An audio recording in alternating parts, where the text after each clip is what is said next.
तुम्ही सुद्धा भेंडीची भाजी चिकट होते म्हणून खात नाही का? मग आजची ही ट्रिक नक्की बघा. आरूला भेंडी खूप आवडते, पण तिचे पप्पा भेंडी चिकट आणि गिळगिळीत होते म्हणून खायला नको म्हणतात. म्हणून आज मी भेंडी थोड्या वेगळ्या पद्धतीने बनवली. सर्वात आधी भेंडी स्वच्छ धुवून कोरड्या कपड्याने पुसून घेतली आणि मग उभी कापून घेतली. त्यामध्ये हळद, मीठ, तिखट, 1 मोठा चमचा बेसन आणि 1 मोठा चमचा कॉर्नफ्लॉर घालून छान मिक्स करून थोडा वेळ झाकण लावून ठेवलं. त्यानंतर नेहमीप्रमाणे फोडणी करून भाजी परतवली आणि शेवटी अर्धा लिंबाचा रस घातला. आणि खरंच आज सगळ्यांनी भाजी अगदी आवडीने खाल्ली. भेंडीमध्ये भरपूर फायबर, विटामिन सी, विटामिन के आणि फोलेट असते. त्यामुळे पचन सुधारते, रोगप्रतिकारशक्ती वाढते आणि रक्तातील साखर नियंत्रणात ठेवण्यास मदत होते. लहान मुलं, गर्भवती महिला, मधुमेह असलेले लोक आणि वजन कमी करू इच्छिणाऱ्यांनी भेंडी नक्की खावी. आणि लिंबू का घालायचा? कारण लिंबातील आम्ल भेंडीतील चिकट पदार्थ कमी करतं.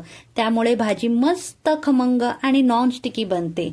कशी वाटली माझी ट्रिक? नक्कीच मला कमेंट करून सांगा. अशाच रेसिपी विथ बेनिफिटसाठी मला फॉलो आणि सबस्क्राईब करायला विसरू नका. खाऊया हेल्दी, राहूया हॅप्पी.